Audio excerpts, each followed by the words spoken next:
जो जाए बद्री वो ना आए ओदरी, अर्थात जो भगवान बद्रीनाथ के दर्शन कर ले उसे दोबारा माँ के गर्भ में आने की जरूरत नहीं पड़ती। बद्रीनाथ सनातन धर्म के 4 धामों में सबसे पहला धाम है। यहाँ प्रभु नारायण सत्ययुग से बद्रीनाथ के रूप में विराजमान है। माना जाता है जो यहाँ भगवान विष्णु का दर्शन कर लेता है उसको दोबारा जन्म लेने की जरूरत नहीं पड़ती।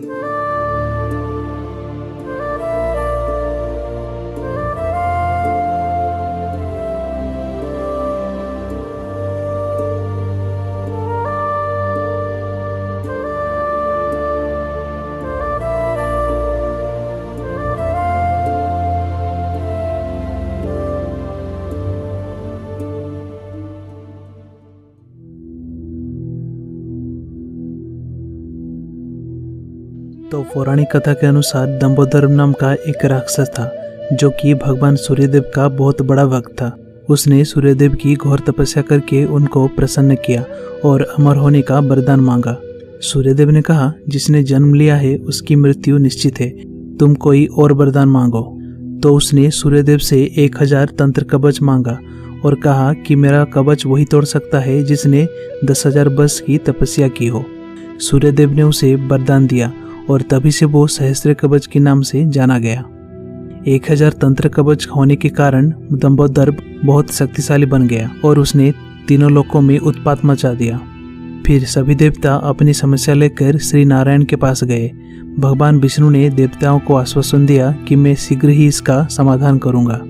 भगवान विष्णु ने अपनी दिव्य दृष्टि से देखा कि पृथ्वी लोक के हिमालय में एक स्थान है, केदारखंड, जहाँ एक दिन की तपस्या का फल 10,000 वर्षों के बराबर होता है। भगवान नारायण केदारखंड गए। उन्होंने देखा कि महादेव शिव और माता पार्वती वहाँ पहले से ही निवास कर रहे थे। फिर प्रभु नारायण ने एक लीला रचाई और एक नन्हे बालक का रूप धारण करके उनके समीप जाकर एक शिला पर जोर जोर से रोने लगे। इस शिला को आज लीला ढोंगी के नाम से जाना जाता है। बालक की रोने की आवाज तीनों लोकों में गूंजने लगी। भगवान महादेव नारायण की लीला को समझ गए, लेकिन माँ पार्वती ममता के अधीन होकर ये समझ नहीं पाई। फिर माता उस बालक को अपनी साथ ले आई। माता पार्वती और भगवान शिव जब स्नान ध्यान करके वापस आए तो वहाँ चतुर्भुज श्री नारायण बैठे थे। माता ने नारायण को देखा और कहा, आप यहाँ कैसे और बालक कहाँ गया? भगवान नारायण मुस्कुराए और बोले, आपका वो बालक मैं ही हूँ। मैं जन कल्याण हेतु यहाँ ध्यान लगाने आया हूँ। ये स्थान बड़ा ही दिव्य है। मुझे जब पता चला कि इस स्थान पर आप निवास करती हैं तो मुझे ये लीला करनी पड़ी। माता पार्वती और महादेव शिव ने ये स्थान श्री नारायण को दे दिया और स्वयं केदारनाथ चले गए। फिर नारायण ध्यान चिंतन में लीन हो गए। उनके धरती लोक में होने के कारण माता लक्ष्मी व्याकुल हो गई। सोचने लगी कि प्रभु की सेवा कैसे करूं। फिर माता लक्ष्मी भी केदारखंड आ गई और जहां नारायण आत्मचिंतन में लीन थे वहां पर बद्री मतलब बेर की पेड़ के रूप में नारायण को धूप, बारिश और बर्फ से बचाने लगी ताकि श्री नारायण को आत्मचिंतन में कोई परेशानी ना आए। जब श्री नारायण का ध्यान टूटा, माता लक्ष्मी की सेवा से बहुत प्रसन्न हुए और माता को वरदान दिया कि आपने बद्री के वृक्ष के रूप में मेरी सेवा की है तो मेरा ये स्थान बद्रीनारायण अर्थात बद्रीनाथ के नाम से विख्यात होगा और जब कभी भी मेरा नाम लिया जाएगा तो मेरे नाम से पहले आपका नाम लिया जाएगा। उसके बाद से ही माता का नाम श्री नारायण से पहले लिया जाता है, जैसे कि बद्रीनाथ, सीताराम, राधेश्याम और लक्ष्मी नारायण। उसके बाद श्री नारायण ने धर्म और उनकी पत्नी रुचि, जो कि भगवान विष्णु के भक्त थे और पुत्र प्राप्ति के लिए तपस्या कर रहे थे, उनके घर में नर और नारायण के रूप में अवतार लिया।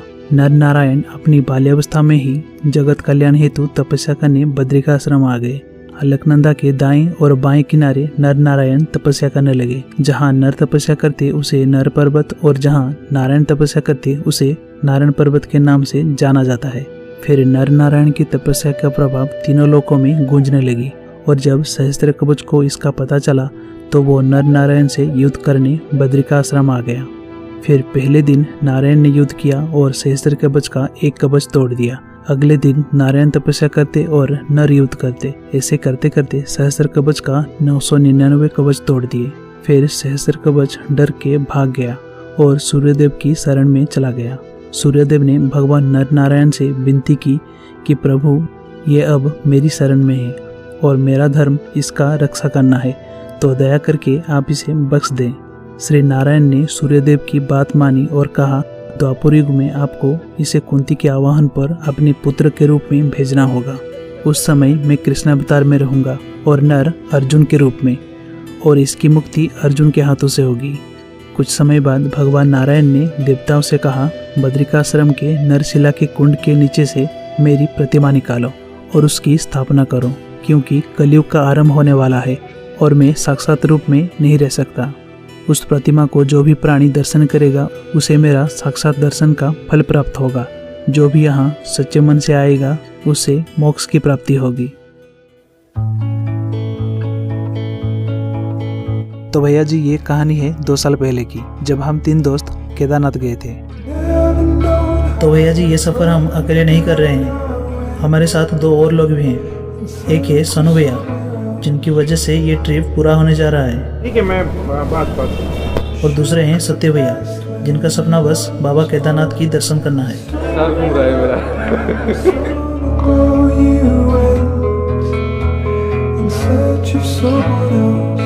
बात कुछ ऐसी है कि ये हमारे लाइफ का पहला ट्रिप है, और ये कोई आम ट्रिप नहीं है, क्योंकि पूरे 10 दिन का ट्रिप है और हमारा केदारनाथ से बद्रीनाथ जाने का भी प्लान है। तो बद्रीनाथ जाने का प्लान हमारा पहले से था।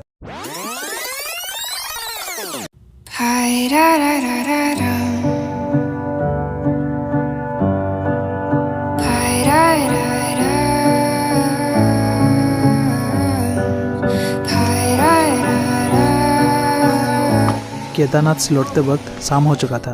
हमें पता चला बद्रीनाथ के रास्ते में लैंडस्लाइड हुआ है और रास्ता खोलने में काफ़ी टाइम लग जाएगा, तो हमने सीधा ऋषिकेश जाने का फैसला किया।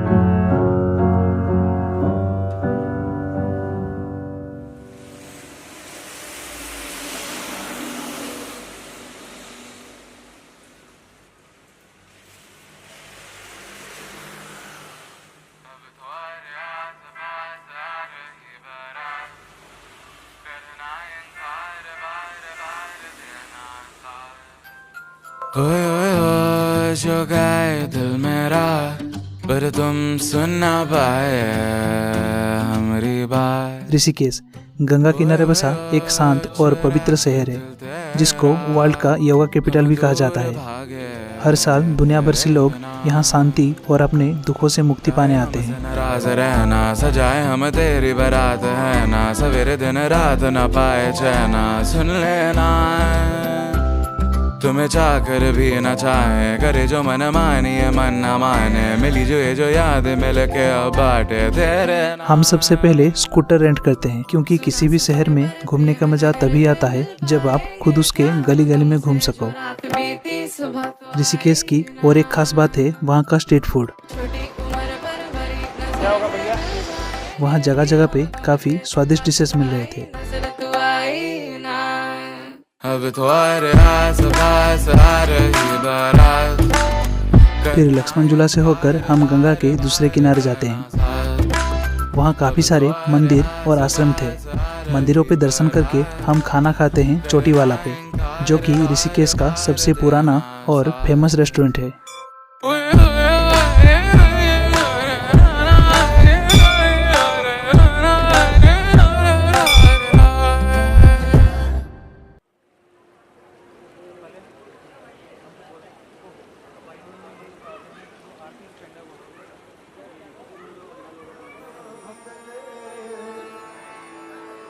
शिवे सर्वार्थ साधिके शरण्ये त्र्यंबके गौरी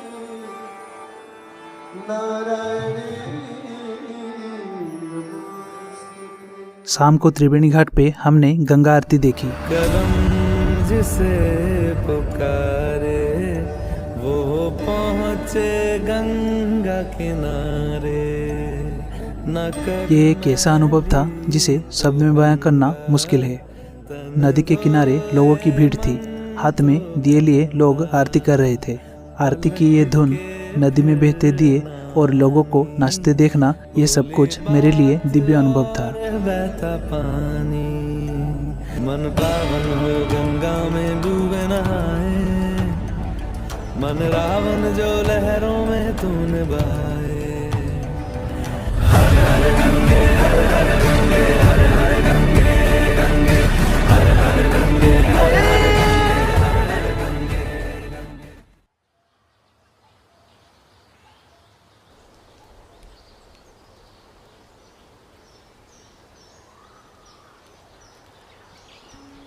अगली सुबह हमने फिर से बद्रीनाथ के लिए सफ़र शुरू किया। मौसम थोड़ा बेचैन कर रहा था क्योंकि बारिश लगातार हो रही थी।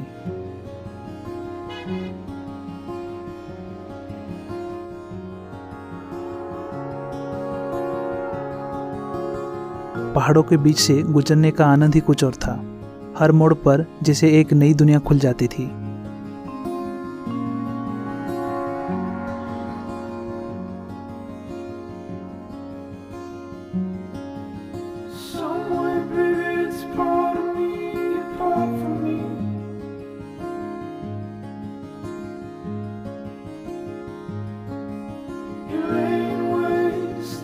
कभी कभी गाड़ी रुक जाती थी और एक जगह पे बहुत सी गाड़ियाँ इकट्ठी हो जाती थी क्योंकि रास्ते में जाम लगा होता था और हम सब इस केओस में भी एक अजीब सा सुकून महसूस कर रहे थे। पहाड़ों पे आके एक बात तो पता चल गई कि वहाँ के लोग अपनी सीधी सादी जिंदगी जीते हैं। उनके चेहरे की मुस्कान उनकी सच्ची खुशी दिखाती है। रास्ता लंबा था पर हर मोड़ एक नई कहानी ले आता था। कभी पहाड़ों के ऊपर बादल छा जाते और कभी नीला आसमान दिखने लगता। हम धीरे धीरे अपनी यात्रा के अंतिम पड़ाव की ओर बढ़ने लगे।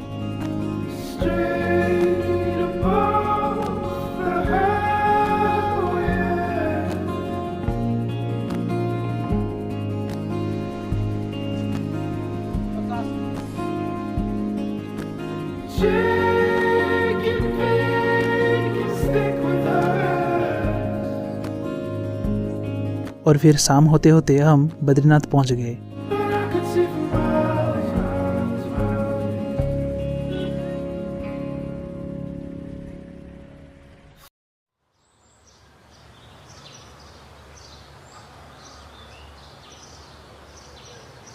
बारिश की बूंदें अब थोड़ी कम हो गई थी पर ठंड थोड़ी बढ़ गई थी।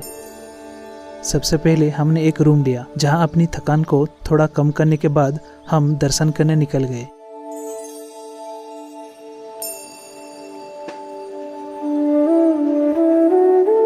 मंदिर के पास लोगों की भीड़ थी। सब भगवान जी के दर्शन के लिए लाइन में खड़े थे। हम भी उन्हें देखते हुए अपने कदम मंदिर की ओर बढ़ाते गए। मंदिर अपने शाम की रोशनी में और भी सुंदर लग रहा था।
सुबह उठ के सबसे पहले हम तप्त कुंड गए। इतनी ठंड में गर्म पानी में नहाने का अलग ही आनंद था।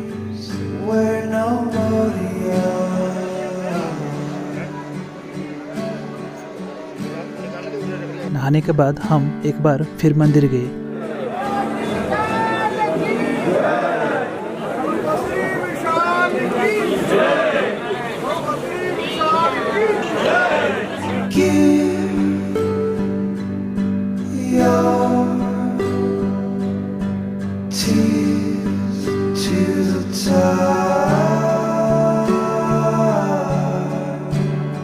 अलकनंदा नदी की शोर सुनाई दे रही थी।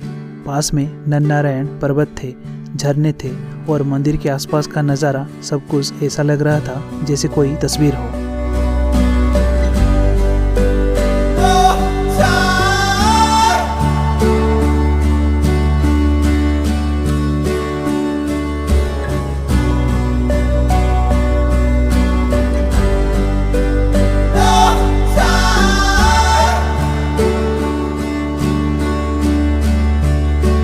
हम 5 दिन से चल रहे हैं केदारनाथ से बद्रीनाथ, लेकिन 5 दिन में 4 दिन एकदम बारिश रहा और आज ही आया धूप। तो यार एकदम बढ़िया लग रहा है देखने के लिए।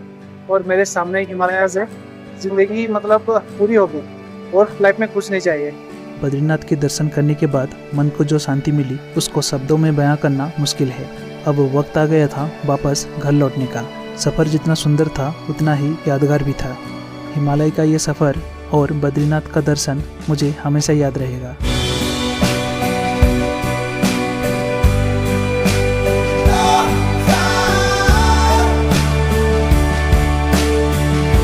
और वहाँ से लौटते हुए मन में बस यही बात चल रहा था कि हिमालय के साथ मेरा ये मुलाकात आखिरी नहीं है।